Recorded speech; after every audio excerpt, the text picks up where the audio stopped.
കൃഷ്ണ ഗുരുവായൂരപ്പ ശരണം. പൊന്നുണ്ണിക്കണ്ണൻ്റെ ഉഷപ്പൂജാലങ്കാരം 4 മണിയോടുകൂടി മലർനിവേദ്യം കഴിഞ്ഞ് ശ്രീകോവിൽ നട തുറന്നു. പൊന്നുണ്ണിക്കണ്ണൻ അത് ആ ശ്രീലകത്ത് പുഞ്ചിരിച്ച് നിൽക്കാണ്. നെയ്വിളക്കുകളെല്ലാം നിറഞ്ഞ് കത്തുന്നുണ്ട്. അതിൻ്റെ ശോഭയിൽ പൊന്നുണ്ണിക്കണ്ണൻ്റെ പുഞ്ചിരി കാണാൻ കൂടുതൽ കൂടുതൽ കൂടുതൽ ഒരു ഭംഗിയുണ്ട്. പൊന്നുണ്ണിക്കണ്ണൻ്റെ തിരുമുഖം ചന്ദനം ചാർത്തിയിട്ടുണ്ട്. നെറ്റിയിൽ ഒരു സ്വർണ്ണഗോപിക്കുറി അണിയിച്ചിട്ടുണ്ട്. ചെവിയിൽ മേൽക്കാതും കീഴ്ക്കാതും ചെവിപ്പൂക്കൾ വെച്ചിട്ടുണ്ട്. മാറത്ത് ഒരു സ്വർണ്ണമാലയും 3 സ്വർണ്ണത്തിലകങ്ങളും വെച്ചിരിക്കുന്നു. കയ്യിൻ്റെ ചുമലിലായി ഓരോ ഗോപി തിലകങ്ങൾ വെച്ചിരിക്കുന്നു. പൊന്നിൻ കിങ്ങിണി കെട്ടി പട്ടുകോണകമെടുത്ത് ഒരു വെളുത്ത പട്ട് ഞുറിഞ്ഞുകൊടുത്തിട്ടുണ്ട്. കയ്യിൽ ഓടക്കുഴലുണ്ട്, താമരയുണ്ട്. സ്വർണ്ണ കിരീടം ചാർത്തി കിരീടത്തിന്മേൽ 3 തിരുമുടിമാലകളും 2 വലിയ വനമാലകളും ചാർത്തിയിരിക്കുന്നു. അങ്ങനെ സുന്ദരനായി പുഞ്ചിരിച്ച് നിൽക്കുന്ന സച്ചിദാനന്ദ കട്ടയെയാണ് നട തുറന്ന സമയത്ത് ഭക്തന്മാരെല്ലാവരും കാണുന്നത്.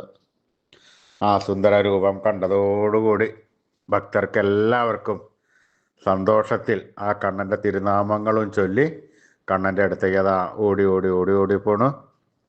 ആ സോപാനപ്പടിയിൽ നിന്ന് കണ്ണനെ കൺകുളിർക്ക കണ്ട് കണ്ണൻ്റെ തൃക്കാൽക്കൽ വീണ് നമസ്കരിക്കണോ, പ്രാർത്ഥിക്കണോ. കണ്ണൻ്റെ അനുഗ്രഹം അവർക്കെല്ലാവർക്കും ഉണ്ടാവണം. ആ സുന്ദര രൂപം നമുക്കും നമ്മുടെ മനസ്സിലേക്കൊന്ന് ആവാഹിച്ചാലോ? എല്ലാവരും നല്ലപോലെ പ്രാർത്ഥിച്ചോളൂ. അതാ പൊന്നുണ്ണിക്കണ്ണൻ നമ്മുടെ മനസ്സിൻ്റെ ഉള്ളിലേക്ക് അതാ കയറി വരണു.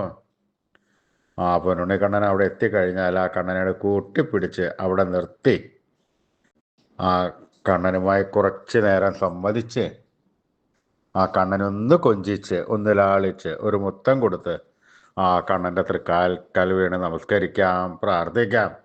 കണ്ണൻ്റെ അനുഗ്രഹം നമുക്കെല്ലാവർക്കും എല്ലാം ഇപ്പോഴും ഉണ്ടാവും. ആ സുന്ദര രൂപം എല്ലാവരും മനസ്സിൽ വിചാരിച്ചോളൂ. ആ കണ്ണൻ്റെ തിരുനാമങ്ങൾ ഉറക്കെ ജപിക്കുക. നാരായണ നാരായണ നാരായണ നാരായണ. സ്നേഹത്തോടുകൂടി ഭക്തിയോടുകൂടി വിശ്വാസത്തോടുകൂടി ആ കണ്ണൻ്റെ തിരുനാമങ്ങൾ ഉറക്കെ ജപിക്കുക. ആ കണ്ണൻ അത് കേൾക്കും. കേൾക്കാതിരിക്കാൻ കണ്ണന് പറ്റില്ല. അത് കേട്ട് കഴിഞ്ഞാൽ കണ്ണൻ ഒരു വരവുണ്ട് നമ്മുടെ അടുത്തേക്ക് ഓടി ഇങ്ങോട്ട് വന്ന് നമ്മുടെ ഒക്കത്തൊക്കെ ഒന്ന് കയറിയിരുന്ന് നമുക്കൊരു മുത്തം തന്ന് ആ കണ്ണൻ നമുക്ക് വേണ്ട സമയത്ത് വേണ്ടതെല്ലാം വാരിക്കോരി തന്ന് കണ്ണൻ നമ്മളെ അനുഗ്രഹിക്കും. എല്ലാവരും ആ കണ്ണനെ സ്നേഹത്തോടുകൂടി വിളിച്ചോളൂ. നമ്മൾ എത്രത്തോളം സ്നേഹം കൊടുത്തോ അതിൻ്റെ 10 മടങ്ങ് ഇരട്ടി സ്നേഹം കണ്ണൻ നമുക്ക് തരും. പിന്നെ കണ്ണനാണ് നമ്മളെ നോക്കാൻ. എന്തിനാണ് സംശയിക്കുന്നത്? എല്ലാം സുഖസുന്ദരമാക്കി തരും പൊന്നുണ്ണി കണ്ണൻ. അതുകൊണ്ട് എല്ലാവരും സ്നേഹത്തോടു കൂടി കണ്ണനെ വിളിച്ചോളൂ കേട്ടോ. നാരായണ നാരായണ നാരായണ നാരായണ. കൃഷ്ണായ വാസുദേവായ ഹരേ പരമാത്മനെ പ്രണതക്ലേശനാശായ ഗോവിന്ദായ നമോ നമഃ. കൃഷ്ണായ വാസുദേവായ ഹരേ പരമാത്മനെ പ്രണതക്ലേശനാശായ ഗോവിന്ദായ നമോ നമഃ. കൃഷ്ണായ വാസുദേവായ ഹരേ പരമാത്മനെ പ്രണതക്ലേശനാശായ ഗോവിന്ദായ നമോ നമഃ. അച്യുതാനന്ദ ഗോവിന്ദ അച്യുതാനന്ദ ഗോവിന്ദ അച്യുതാനന്ദ ഗോവിന്ദ. ഈ നാമത്രയ മന്ത്രം എല്ലാവരും ദിവസേന ഉപാസിക്കുക.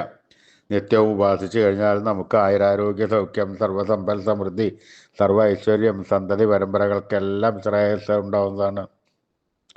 ഋഷീശ്വരന്മാർ തലമുറകൾ കൈമാറി തന്ന ഈ അമൂല്യനിധി നമ്മൾ വിട്ടുകളയരുത്. നമ്മൾ ഉപാസിക്കണം. അത് മാത്രം പോരാ, നമ്മുടെ വരും തലമുറകൾക്കത് ഉപദേശിച്ചു കൊടുത്ത് അവരെ കൊണ്ട് ഉപാസിപ്പിക്കുകയും വേണം. ഈ കലികാലത്ത് ജപിക്കാൻ പറ്റിയ ഉത്തമമായ മന്ത്രം കൂടിയാണിത്. അതുകൊണ്ട് എല്ലാവരും ഇപ്പം തന്നെ ജപിച്ചോളൂ. ഒരു ഉപേക്ഷയും വിചാരിക്കേണ്ട. നാമത്രയ മന്ത്രം തുടർന്നോളൂ എല്ലാവരും. അച്യുതാനന്ദ ഗോവിന്ദ അച്യുതാനന്ദ ഗോവിന്ദ അച്യുതാനന്ദ ഗോവിന്ദ.